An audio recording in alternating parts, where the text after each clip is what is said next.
ভয়ঙ্কর ভূতের গল্প চতুর্থ পর্ব। পুরোহিত মহাশয় অনুভব করে বুঝলেন হালকা একটা ঝড় এসে তার বোঁচকা রং চারদিকে ঘুরতে শুরু করল। আর কিছুক্ষণ পরেই বোঁচকাটি শুনতে ভাসতে ভাসতে রায় গোস্বামীর সামনে দিকে অগ্রসর হতে শুরু করল।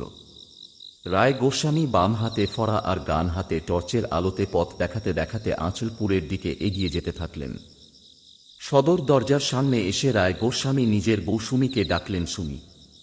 এদিকে সুমি ও তার জন্য চিন্তা করতে করতে হাঁপিয়ে গিয়েছিলেন। দৌড়ে এসে দরজা খুলে দিলেন। তখন রায় গোস্বামী ওনার বুকে বললেন, শুন, তোমার জন্য একটা বুদ্ধিমান জীব এনেছি, তুমি একে কাজে লাগাও। সুমি গোস্বামী আশ্চর্য হয়ে বললেন, কি? তখন তার স্বামী বললেন, তোমার কাজের লোক। এরপর তিনি এই অশরীরীর আত্মটিকে ডাকলেন, কি রে, কোথায় তুই? এদিকে আয়, তোর পরিচয় করিয়ে দিই। তখন ভূতটি বললেই তো আমি। সুমি ঠাকুরন তখন দেখলেন তার চারিদিকে মৃদু ঝড়ের আবির্ভাব হল। তিনি জিজ্ঞেস করলেন, এটা কেমন হলো? তখন রায় গোস্বামী জিজ্ঞেস করলেন, এটা কি? তুই সামনে এসে দেখা দে। তখন ভূতটা বলল, আমাকে দেখে আপনারা ভয় পেয়ে যাবেন, আর আমি সেটা চাই না।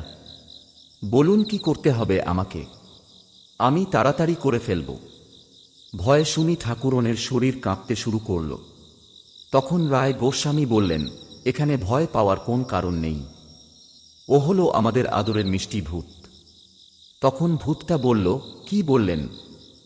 রায় গোস্বামী বললেন, তোর নাম হলো মিষ্টি। ও বলল, খুব ভালো, খুব ভালো।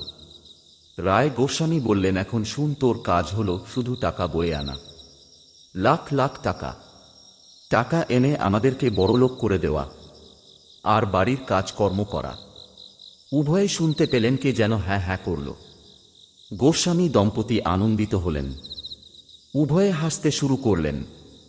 তখন মিষ্টি ভূত জিজ্ঞেস করল, আমি থাকব কোথায়? রায় গোস্বামী বললেন, ওই বের গাছে। মিষ্টি ভূত বলল, কিন্তু ওখানে তো একজন আছে। গোস্বামী দম্পতি তখন ভয় পেয়ে গেল, কিন্তু মিষ্টিকে বুঝতে দিলেন না। পঞ্চম পর্ব আসছে, ততক্ষণে সঙ্গে থাকুন।